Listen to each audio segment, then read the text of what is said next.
Lafayette was too small. Well, Lafayette, on their main campus, is 80 acres, and the code requirement starts with 40. I thought I passed math. Then they suggested that they do a 5% dollar buy-around. Well, I think that's great, even though the code doesn't say to do it. 5% of 80 acres on Lafayette is worth a tremendous amount of money. Very silent. I calculate that as 25 million and so to this community. You're part of that because you're officially part of the playground operation in the city ordinance. People said, well, Drew, you're nuts. It's not 25 million. How about 11 million? Lafayette paid 2.7 million per acre just off the campus for the privilege of plowing it under. That establishes a baseline of 2.7 for raw land near the campus. I can do the math. You guys are an important player in the community of children and the things that are important to them and future playgrounds and what have you. Somebody owes 2.7 million per acre. That doesn't include the future projects. Now, Lafayette wants to take all of that language out. Now, the more you tell me you want to take it out, the more I'm convinced I'm right, that it's in. But that's only the tip of the iceberg. Lafayette promised to keep paying taxes on everything off campus. When you talk about taxes, my ears perk up. I don't believe it, and you won't see it. Number one, you just moved the definition of the campus. That makes it on campus. And I can go on and on. They want to move the campus east by a couple blocks. They want to move the campus north by a couple blocks. No one step is bad. It's the checkerboard of all the steps cut you out of a very important role for the children of this community. Just because they are rich, you're equally powerful, and they don't contribute as much to the community as their PR department says they do. You do. Other members of this audience collectively do far more for their size and their wealth than Lafayette. They just don't have a big PR department to brag about it. 1938, Neville Chamberlain was made to look like a fool when the Germans took a small slice of the Sudetenland. Well, just recently, Lafayette pushed the definition of the campus a block north. Nobody really cares. But one block north means another 20-some buildings theoretically come off your tax base. And by the way, I'm speaking of the new German Center. Coincidentally, of course. It's the wrong use in the wrong place. It doesn't really matter, except Lafayette could accomplish all of its goals on campus and on things with a very minor tweak of the codes. It doesn't want to do that. Do you care? No. But the children and the benefits of doing it right do matter, and you need to step forward and make yourself felt. There's too many historical tax deals and developer deals where you were left out, the children were left out. Time to put an end to these deals and make sure that the whole community is represented. And you best not leave it to a couple old individuals like myself, 20 or 40 members of a group, 200 followers at maximum, and a very small budget. You've got the clout to be heard, and you'll be here long after I'm heard. Thank you very much. Thank you, Mr. Anderson. I will tell you as a follow-up, the district did meet with Lafayette College officials, okay?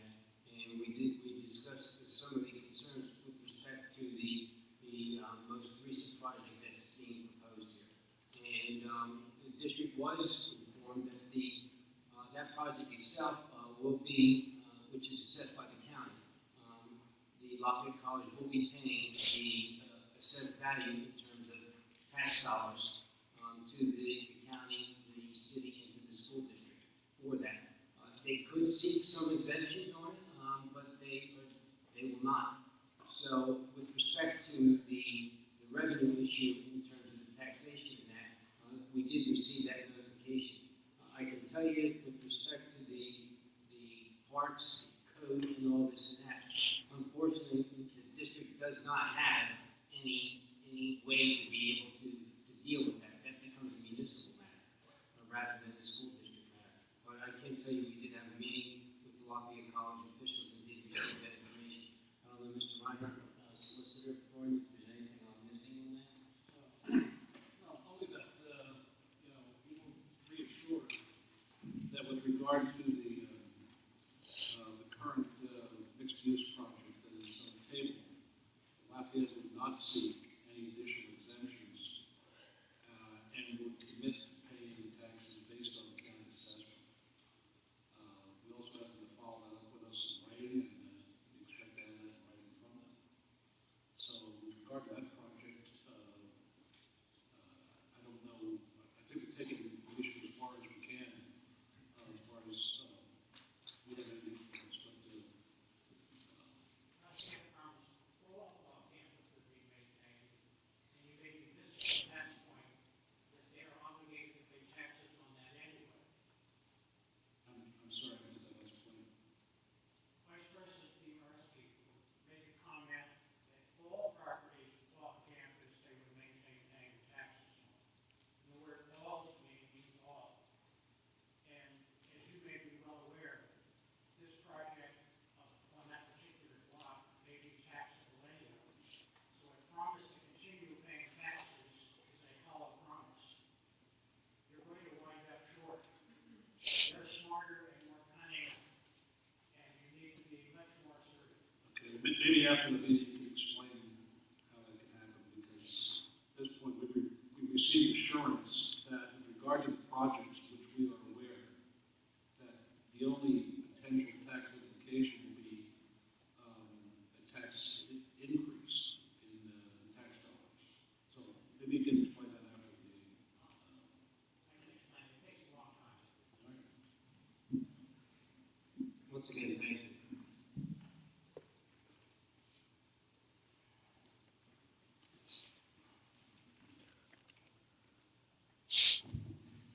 Good evening, folks. My name is David Collins. The one thing I want to say is that they got a saying down south where it said that you'll be what you see. And that simply means based upon what you see, what you hear, who you be around, you probably pick up the same traits. I heard you folks speak about the Leader in Me program and all that. I think that's a good thing. But there's already programs that are going on that does not need a title. And that leadership comes from, as you spoke about, the parents and families. That also, that leadership pertains to you folks as well. Because dare I ask, if we're going to ask kids about the leader in them, I have to ask, where's the leadership in you all? Because it does not make sense for folk to be concerned about the shutdown that happened last week, as I was, because I had 3 grandkids. One of them was attending school.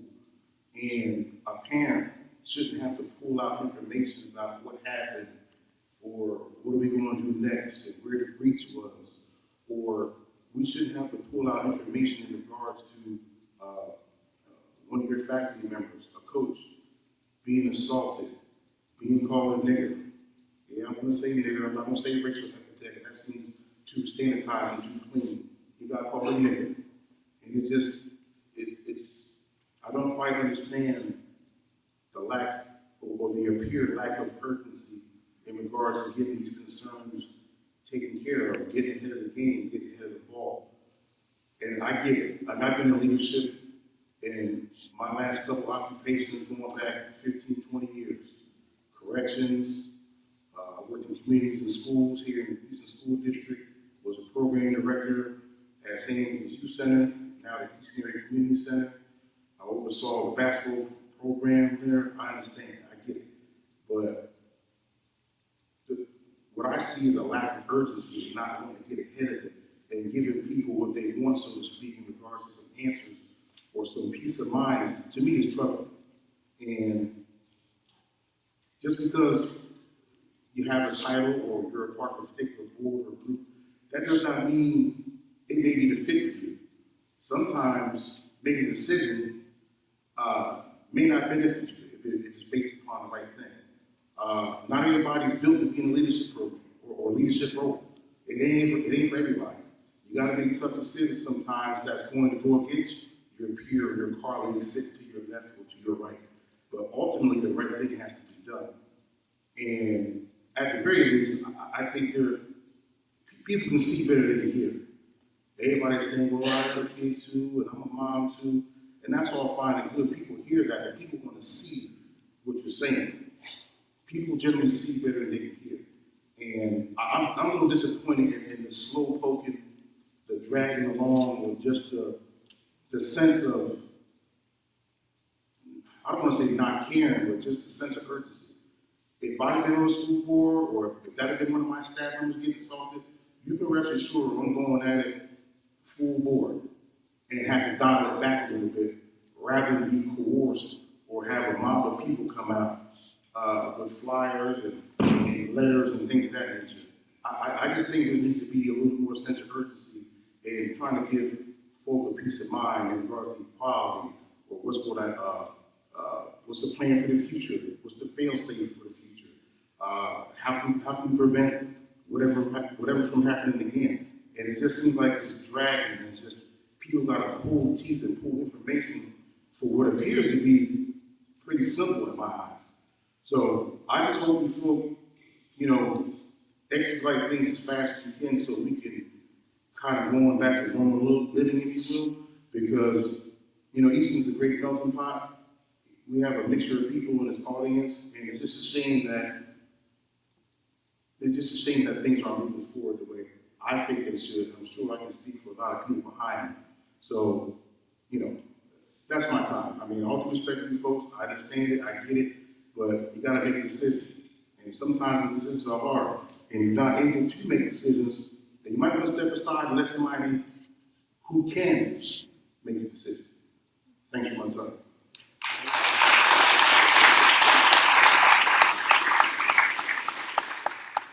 Mr. President, if you don't mind, I'd like to just offer somewhat of a response. I thank you for your remarks in the respectful manner in which you spoke to us here. But I have to say to you all that leadership in this world right now is extremely tough. It's extremely tough in public schools, and I think you all saw what I'm talking about here tonight. You heard what I'm talking about. The world has changed dramatically over the course of the last number of years in the field of education. Former superintendents, I don't believe any of those individuals had a chief of police and a police department to work with in the school district. And I do, and I have to pay respect to them, and I have to follow their directions, because while I'm the educator, they're the police officers, and they know the law. And I will say that one of the most frustrating aspects of the whole conversation about violence in schools and discipline is that we can't have those kinds of conversations with parents anymore. We just can't. There are reasons why we can't talk to you about a person who violates the law on our property. There are reasons for our inability to talk to you if your child comes home and discusses a problem. We can't talk to you anymore about the discipline of other kids. There are so many restrictions that we have to follow, and we live in a time when all of you respectfully and desire more information because of the things you fear most. Every administrator in this school and everybody on the board gets that. I would love to be able to tell you the circumstances that occurred and share with you some assurances as to what we're going to do, why the circumstances occurred, and what we're going to do to prevent that from happening. But quite frankly, I sit here and I have to be silent about most of those aspects because of the privacy and the privileges and the rights given to people in this day and age. So the urgency you speak of, I totally understand that and respect that. This also enters into the whole conversation about Coach Billman, because Coach Billman has the right to some privacy about all of these issues as well. And so for us to be able to speak honestly in public about what did or didn't happen places Coach Billman and his rights to privacy as an employee, as somebody that works for us, in a tremendously difficult position. It places us in a very difficult position.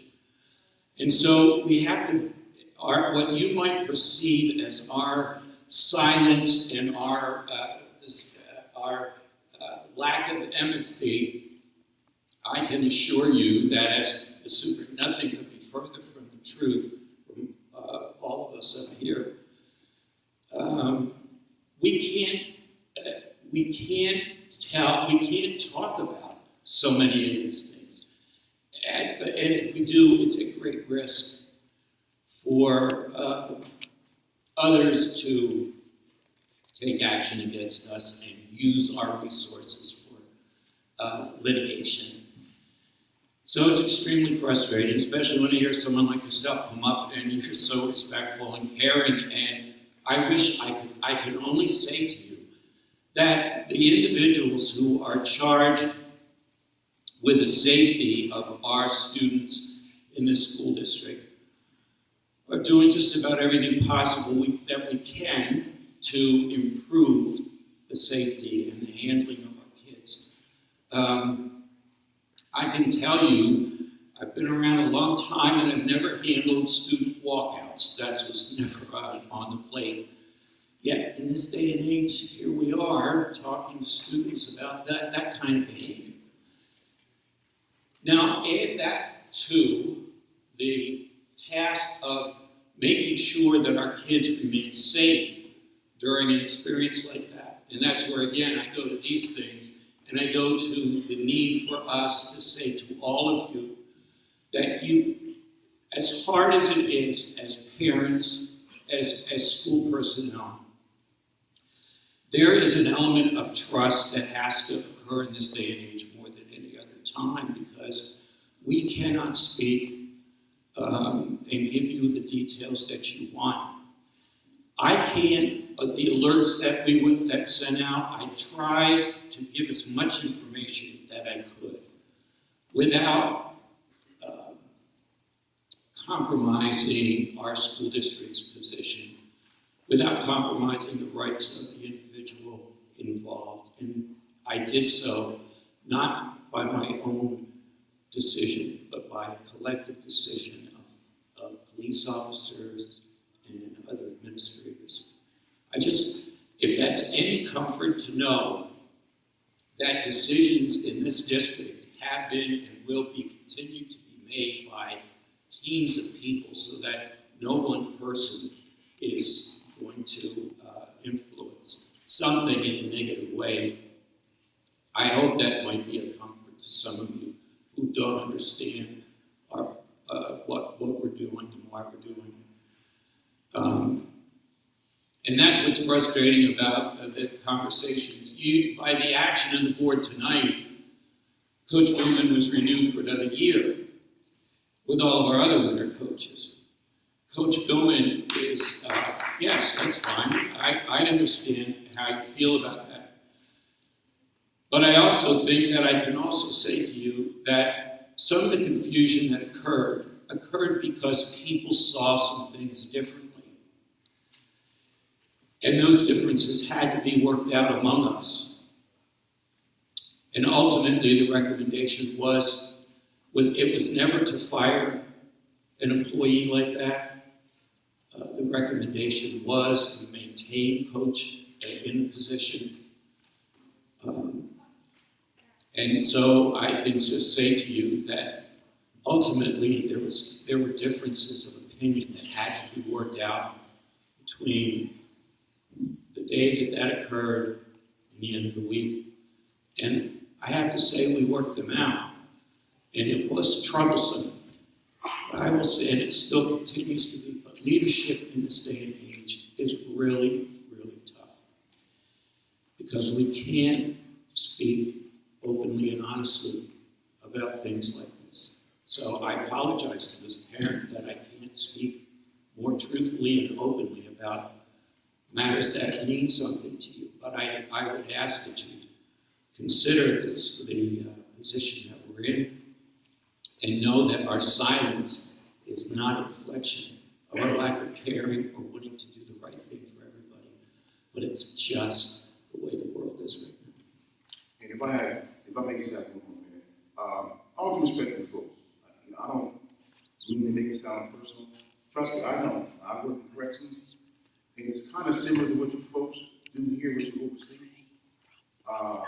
And there are times when loved ones on the outside want to know what happened to their son and their daughter, where are they, and so on and so forth. And a lot of things I cannot tell them. But I have to get crafty in my way in regards to what I can. And I try to get back to folk before they reach out to me, just to let them know that, hey, I didn't forget about you. Still in my mind. I didn't forget about your daughter, your son, your father, and so on and so forth. So I understand what you mean by being held captive by other superiors, law enforcement, policy, laws. I absolutely get it. So I don't want you to think that, I don't want you folks to think that, I'm saying you don't care. But everything you just said a few minutes ago, that probably would have been something good to put at the forefront to let people, let people know, hey, just so you know, we're on this. We're not going to tolerate this, but just keep in mind, there are going to be things that we can't discuss. We're under the guise of this department agency or police agency and so on and so forth. That may, not only does it give people some comfort for a time being, but it also lets them know that they're not just discarded, pushed to the side. Somebody is looking into it. They're not just getting lip service and things of that nature. Like I said, I understand that, like, been in leadership roles for 15, 20 years. I know how political things can get. I know how follow procedure gets. I know how you gotta follow a line, you gotta get your marching orders. I understand that well. But at the end of the day, when it comes man's humanity to man or woman, we have to get craftier and better in regards to capturing one's attention, let people know that we care, let people know that certain things will be tolerated, because at the end of the day, whether we have a leader in me program or not, we're leaders regardless. You folks are going to be school board members, whether you're in this building or outside of it. I'm going to be the captain of corrections, whether I'm inside or outside of it. So I know I have a responsibility myself to conduct myself in a certain fashion 24/7, whether I like it or not. But that's what I signed up for. But again, no offense to you folks up there. I don't want to make it personal, but it's just, people are hurt, people care. You can hear the passion of the parents' voices, and that's just. I'm just giving you a little snippet of how I would handle things currently and how I've done in the past, as far as trying to keep peace of mind, having people stay encouraged, and so on and so forth. So, good luck to you folks. I just hope at the end of the day, hopefully something the right thing is done. Thank you. Just like I said. So, all right. Good luck with that. Thank you.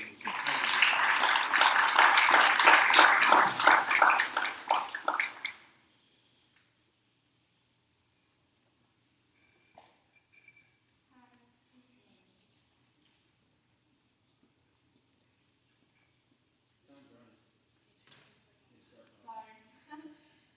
Okay, I'll start right now. This is just off the top. You brought up the walkout and how this day and age you have to deal with things like that, which I'm aware, but it's 2018 and it's incidents like Coach Bowman's case that we have still to put up with. And it just proves the point that racism is still alive and well. It's 2018, so that's just wanted that to think though that we are young and we're students, I think we are really capable of doing more and to being politically active, which is what older generations tend to say to us. And once we start doing that, we are attacked and threatened by a few people. So I also want to point out the lack of diversity in the staff. I go to Easton High School, and I've only had a couple Black teachers. Also, looking at this board right now, majority are white males, so I just wanted to point that out too. And coming from Easton, which is a melting pot, I'd like to be represented as a Black minority. And also, you mentioned that people may have different perceptions on what happened to Coach Billman. The incident that happened, but I think that you should just call it how it is. It's racism, and it's still prevalent. And I think that I understand that as leaders, you guys have many things to deal with, but and I know you can't understand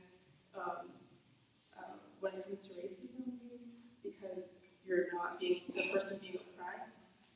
But I still think that you should take into consideration that other people do. Other people are affected by this, and I know that you guys have to deal with a lot of things, but just to take it into perspective and to do what's right. Thank you.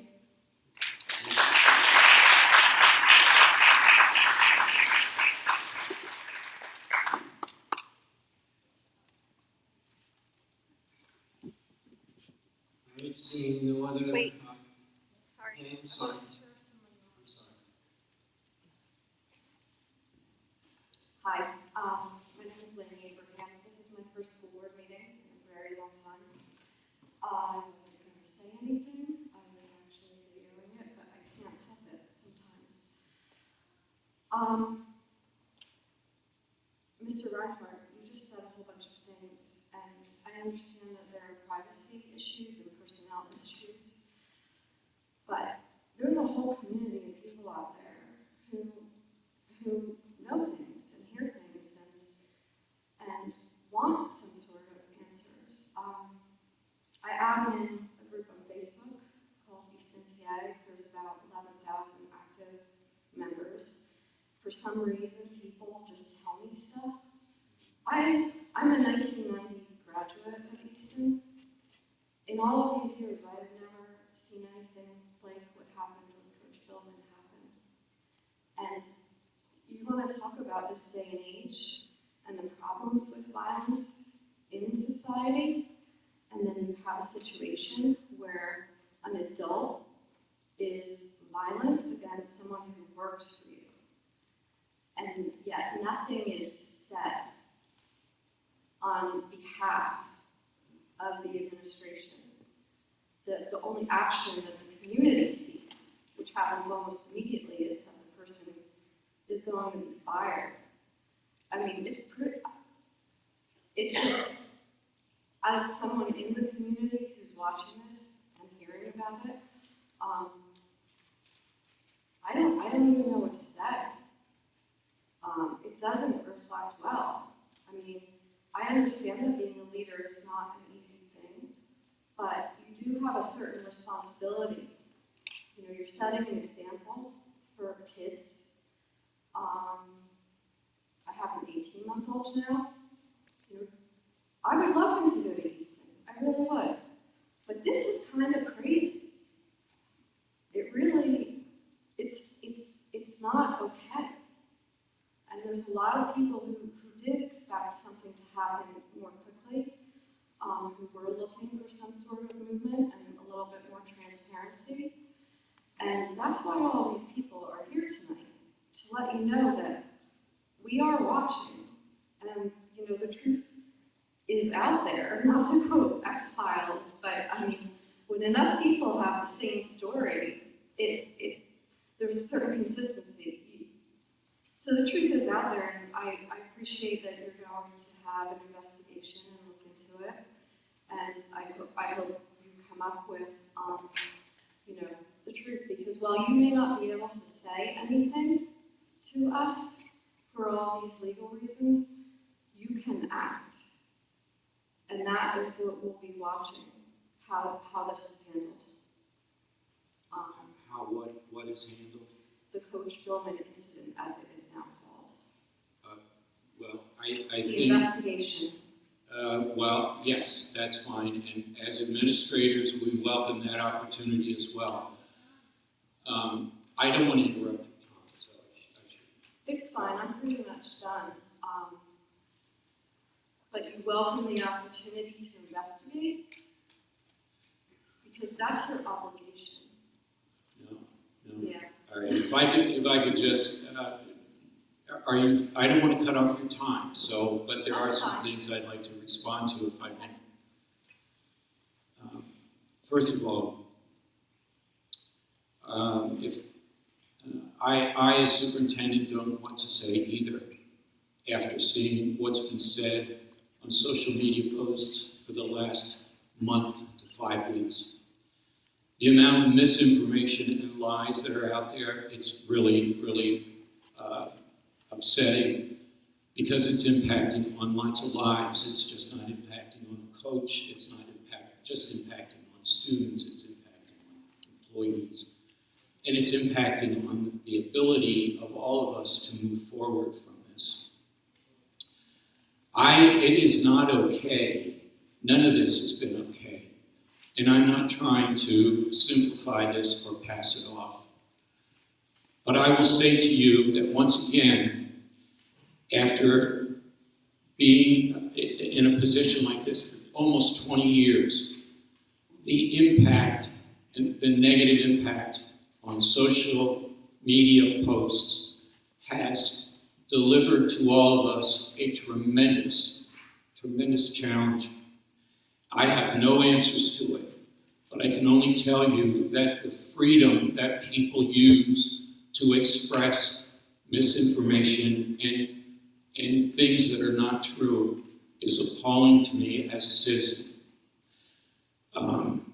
I've always believed the American way was to express yourself and put your name to it. I always thought that was the right thing to do. For whatever reasons, that's gone away now. And we have no control over the misinformation that's out there. When you say to me that if enough people say it's true is absolutely not. I'm not talking about Not people accurate. posting on social media. I'm talking about people who I actually know communicating with me directly in a private messaging sort of way, which is no different than a phone call, actually. Some of these people I've known for decades. They have no reason to lie to me. Well, the only person that knows the truth is standing right back there, and that's John O'Malley. He knows the truth about the intruder and those circumstances. Yes, no, so, I understand. I'm actually speaking specifically to the Coach Billman incident. Well, I should have been more clear. I was bringing in I part understand. about violence in schools to make a point about the value of your leadership in condemning violence when it happens Right. in your arena. I have to say that as the superintendent of this district, and I'm sure superintendents for every school district in the country, will express total dismay at how to control any issue that happens in the school district anymore because of the influence of social media posts that are not accurate and contain false information. You can't blame somebody's actions I'm not on blaming social anyone. media. I'm not trying to do that. I'm just trying to tell you that from this vantage point, it's very difficult, as I mentioned before, to speak the truth, but it's also very difficult to be able to know that what is not true is being said and be able to stop that. And unfortunately, I can't, nor can any of us. So we have to all filter all of that. No one is asking you to stop it. We're asking you to do the right thing because you, through this investigation, will hopefully come up with what went wrong.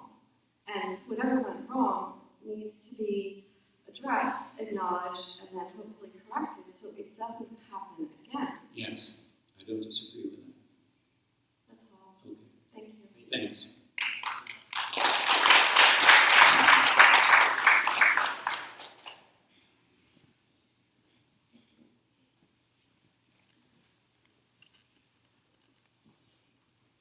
Laura Rothkopf. Question, you just said that you're going to do an investigation. Will we, the public, ever hear the final results of the investigation? And if an employee did something that shouldn't have been done, will that employee also receive the consequences from the board? I'm going to address that, and I'm going to ask the solicitor to be able to address that. Okay, let me say this, picking up on what Mr. Reinhardt said earlier. It is our hope that the results of the investigation can be fully disclosed. The investigation is just underway. I should say that it has been set up to be as professional and independent as possible. However, I encourage the board to try to be independent of that investigation as well, and to avoid comments, to avoid distorting the investigation. Depending on the results of the investigation and the recommendations that come out of that, there may or may not be personnel issues, to the extent that they do not invade the rights of those individuals. We'll try to be as public as possible. But the district does have legal obligations with respect to its personnel to maintain confidentiality on matters of discipline, if there are any. But I guess what I'd ask is, this process is underway. It will be professionally done. It will be as independent as is reasonable, and it will be done as quickly as possible. We're hoping for a couple of weeks, and I encourage everybody to wait until the investigation is done, which I can assure you that we will reveal the methodology completely. You will. The methodology, and to the extent that we're able to reveal the results of that investigation without invading the rights of any specific individual, I trust the board will do that. Thank you.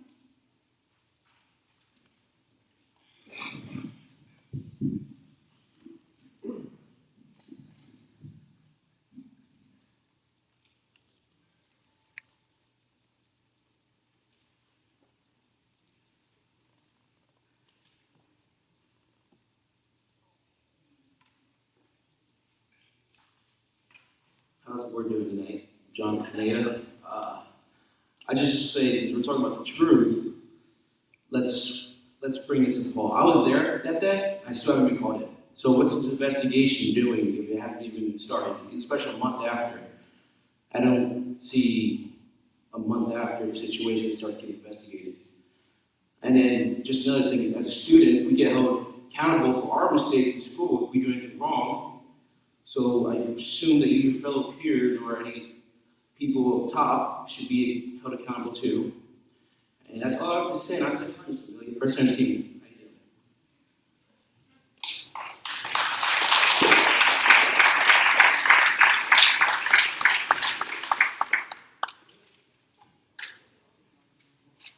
Good evening. My name is Kevin Bennett. I'm an ex-wrestler, and I really haven't heard or seen anyone that wrestles for Easton standing up and speak on this matter. I'm an alumni, wrestled for 3 years, and wrestled under two coaches, two great coaches at Easton, Dave Kroll and Steve Powell. And they have, in their 4 years that they were involved in the wrestling program, never had any incident happen like what happened at Hershey, Coach Bill. I'm finding that there is an agenda by a certain few And I can name names because I do know the people who are involved in this. But I'm not going to. But they know who they are.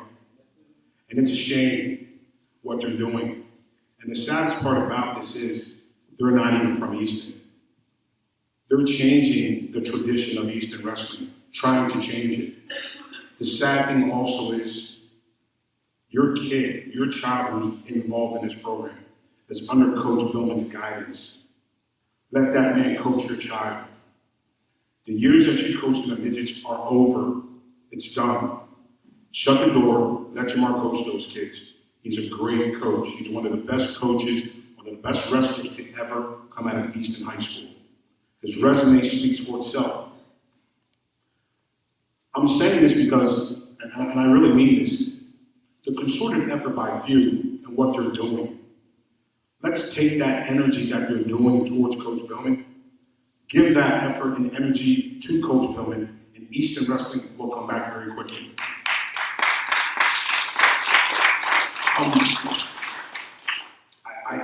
I don't understand how a coach can get blamed for a kid not making weight. You're out of states. You're at Hershey. You're at the pinnacle of where you're supposed to be. You're going to go home with a medal draped around your neck, and all you have to do is make weight. Do not blame the coach for this. This is his fault. Do not be afraid of your father, because there's a lot of things that are going on in wrestling that I've seen. I've coached in midget wrestling going on 20 years, where the over vicarious father, living vicariously through his child, he stunk. He was decent. He wants his kid to be better than him, and there's nothing wrong with that. But don't have your child scared. Let him stand up to those mistakes. I feel that young man should be able to stand up and say that he's wrong. And he was. He didn't make weight. That had nothing to do with Coach Billman. Nothing at all. I stand by Coach Billman. I hope that everyone that's here that stands by Coach Billman will still come and support him. Because there is a long-standing tradition that Easton needs to adhere to. I'm part of it. I love Easton wrestling. The people who are trying to change it will not change it. It's not going to go anywhere until you do. If you don't like it, everybody jump ship. People are going to back up, people are going to here, people are going there. Leave. Goodbye.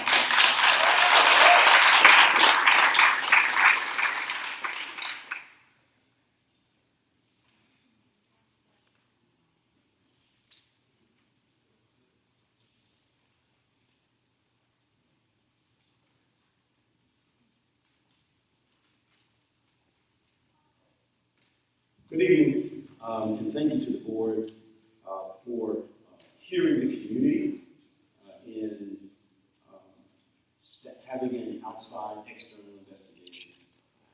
It's good to know that our voices are being heard, because ultimately we want what's fair and equitable within the district, and to ensure that Coach Billman has an opportunity to coach to the level that he performed, not only in high school, but in college. He brings an excellent, as Coach Bennett said, resume to the district. It was not my intention to stand up here and say anything tonight, but as I was sitting in the back, I was thinking that as I watched the expulsion hearings, that young people were being put out of school for infractions. I think it was, I didn't hear what the attorney said. But I thought to myself, what if a student walked up to a teacher, put his hand around his neck or her neck, and called her whatever? How would that student be handled? Would the same judgment that would be placed on a student be placed on a parent who assaulted physically and verbally an employee of the Easton Area School District? Because if there's an imbalance in the scale, then that means that somewhere there's an inherent bias that made a decision to treat a person differently as a parent who's assaulting an employee of yours. And so if a student can be thrown out of school for assaulting a teacher, why in the world But we minimize the attack on Mr. Billman, minimize it, because next year, it's gonna come back before the board, if I understand it correctly. And then, if someone or the board changes, then what we say to this person, to our community, to our students, it's okay to assault a coach. And so therefore, essentially what we're saying is, different set of rules. That concerns me, especially in the culture that we're living in right now. It's a different set of rules. And what if Coach Billman would have stood up and pushed at me and said, get your hand off of me? It would be a totally different conversation. He would have been gone, without question. There wouldn't even be an assembly here tonight. And so as opposed to focusing on all the other stuff, I want to ensure that there's fairness and equity across the board. Due process, fairness, equity, call it what you want. But who made the decision that it's a 1-year slap on the wrist? Because if this gets reversed next year, this same grandfather could be sitting in the same wrestling auditorium that Coach Billman is attending to. That's like someone being abused and you sending them back into the house with you. It's a strange phenomenon that we can have two sets of standards and justify it. I don't know if it needed to be voted on by the board, but something is awry. When we can allow an assault to happen, and the person who does the assault, we can slap him on the wrist and say, we'll come back and have a conversation with you next year. This should be in perpetuity. He should not be allowed back on Eastern grounds.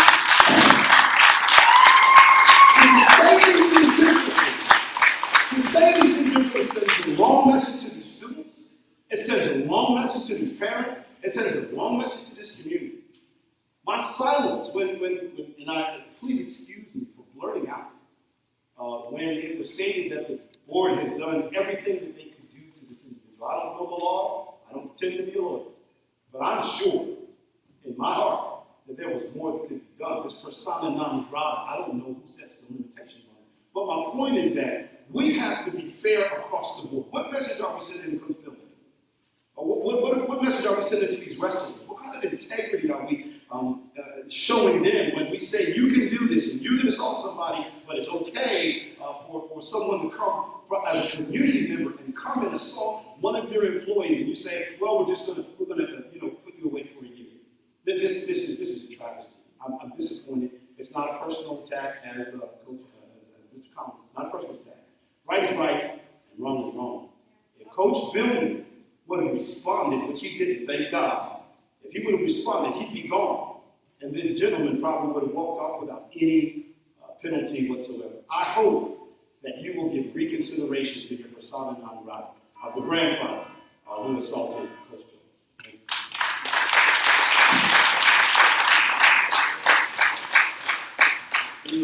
We've heard from a large number of people this evening, so what I'm going to do is, if there's one or two other individuals that need to address the board, that's fine, and then we'll move on with the rest of the meeting.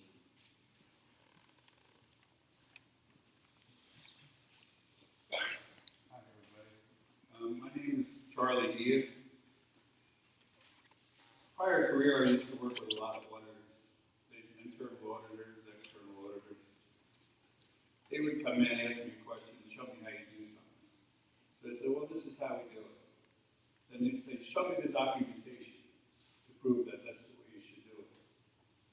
My question is, and I don't know if anyone's ever asked it, is there a policy as far as not renewing a coach in any sport? I mean, I'm done in 30 seconds, so. Is there a written policy, documented policy, for not renewing the coach? I'm not sure what you're referring to in terms of documented policy, but with respect to renewals of any employee. What's the criteria There are for a procedures. coach not to be renewed? There are procedures to be followed as part of the evaluation process that is conducted by the administration. And then, excuse me. Okay? I just want to make sure we remain, simple about all this, okay? The evaluation and supervision is relegated to the administration, and then from there, the recommendation for renewal, non-renewal, comes to the Board of Education for consideration. So all this occurred, non-renewal and then renewal happened within 3 days for Mr. Billman and his assistant coaches. My understanding is there was not a non-renewal, and with all due respect, as the solicitor expressed previously, I've got to limit the comments by the board to be able to get through this investigation. So what you're saying is he wasn't non-renewed? That's correct. He was never non-renewed. That's correct. That seems new. Okay. Thank you. Thank you.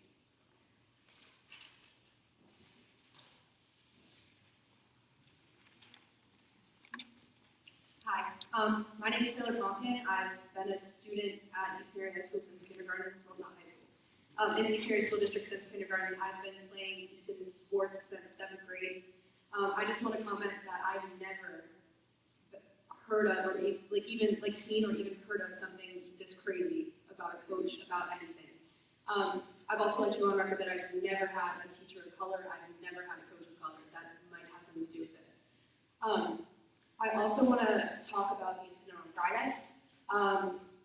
I know a lot of us have younger siblings. I myself have 2 younger sisters in the middle school. And the thought of even not seeing them after school hurts me. So to think that this whole situation could not necessarily be swept under the rug, and I know there's issues with privacy and of people's information, whatever.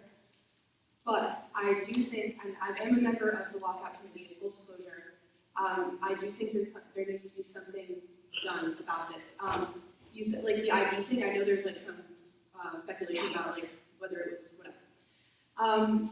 If we're gonna check IDs, that is fine, I'm 100% for it. But we need to, just because if somebody looks like they don't belong, we can't just be profiling people for their race, for how they look, how tall they are, how short they are, if they have tattoos. If we're checking IDs, we need to check everybody's IDs. If we are putting in procedures, we need to put them in for everybody. I'd also like to comment that I don't think we've had a lockdown once this year. Correct me if I'm wrong, but I don't remember having a lockdown drill. I know there was promises made after the Parkland incident about 2 months ago, but nothing there hasn't been anything else about that, and no disrespect at all. I totally yeah. So I'm nervous. I just want to say I just really, really want something to be done. I care about Easton. I've lived here since I was 6. I love it here. I want my kids to grow up here, but if something doesn't change, I'm going to have to change that. So that's